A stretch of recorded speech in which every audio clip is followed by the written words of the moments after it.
आज बात करते हैं टीम इंडिया की धमाकेदार जीत की। और पहली बार क्रिकेट हिस्ट्री में ऐसा हुआ कि किसी टीम ने न्यूजीलैंड में जाकर न्यूजीलैंड का 5-0 से क्लीन स्वीप कर दिया और विराट कोहली ऐसे कप्तान बने, या इसको कह सकते हैं कि एक मिलीजुली कप्तानी है जहां पे विराट कोहली भी कप्तान है, रोहित शर्मा भी कप्तान है और लोकेश राहुल भी कप्तानी करते हुए नजर आए। खैर, भारत ने 164 रनों का लक्ष्य रखा था न्यूजीलैंड के सामने, और जब शेफर्ड और रॉस टेलर बल्लेबाजी कर रहे थे तो ऐसा लग रहा था कि क्या एक बार फिर से सुपर ओवर देखने को मिलेगा, क्या न्यूजीलैंड इस मुकाबले को जीत लेगा या फिर यह मुकाबला भी टाई हो जाएगा। लेकिन जबरदस्त गेंदबाजी वहां पे रही नवदीप सैनी की, जिन्होंने चेंज ऑफ पेस से शेफर्ड का विकेट लिया और उसके बाद रॉस टेलर को भी चलता कर दिया। इस मैच में काफी कुछ रहा। इस मैच में जो चीज अच्छी थी वो देखने को मिली कि लोकेश राहुल ने एक बार फिर से कंसिस्टेंसी दिखाई, 45 रन की पारी खेली। रोहित शर्मा जो कि एज ए कैप्टन इस मुकाबले में उतरे थे क्योंकि विराट कोहली ने लिया था रेस्ट, उन्होंने भी 60 रन की पारी खेली। वो रिटायर्ड हर्ट हो गए क्योंकि क्रैम्प उनकी मसल्स में आ गया था, और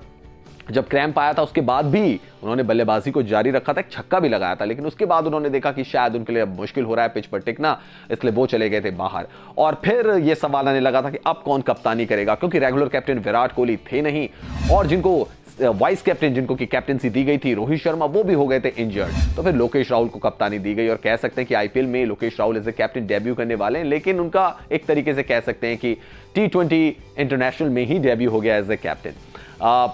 उसके बाद अगर बात की जाए भारतीय गेंदबाजी की, तो भारत की गेंदबाजी इतनी स्ट्रांग हो चुकी है कि अगर आपकी बॉलिंग लाइनअप में शमी नहीं है, या कई बार हम बुमराह को भी रेस्ट दे देते हैं, या चाहर जिन्होंने हैट्रिक ली थी वो नहीं है, उसके बावजूद भी हमारे पास अच्छी रोटेशन पॉलिसी, हमारे पास अच्छे गेंदबाज हैं जो कि टाइम पर विकेट ले सकते हैं। और यही नवदीप सैनी ने करके दिखाया कि एक जो पार्टनरशिप हो रही थी शेफर्ड और रॉस टेलर के बीच में, और वो पार्टनरशिप खतरनाक हो सकती थी, वहां पर उस पार्टनरशिप को ब्रेक किया। दो बड़े जो स्टैब्लिश प्लेयर थे जो कि टिके हुए थे पिच पर, उनका विकेट निकाल दिया, और उसके बाद तो ऐसा लगा कि अब मैच भारत की मुट्ठी में ही है। लेकिन अब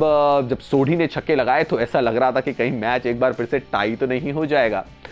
लेकिन ऐसा हुआ नहीं। 2 सुपर ओवर इस सीरीज में हमें देखने को मिले, लेकिन जो 5th T20 था उसमें भारत ने 7 रन से जीत दर्ज की, और इसी के साथ 5-0 से न्यूजीलैंड को न्यूजीलैंड के घर में हराकर क्लीन स्वीप कर दिया। हैट्स ऑफ इस इंडियन टीम को, जिस तरीके से उन्होंने बल्लेबाजी की है, जिस तरीके से उन्होंने गेंदबाजी की है, और तीनों डिपार्टमेंट में न्यूजीलैंड को उनके घर में ही धराशायी कर दिया है।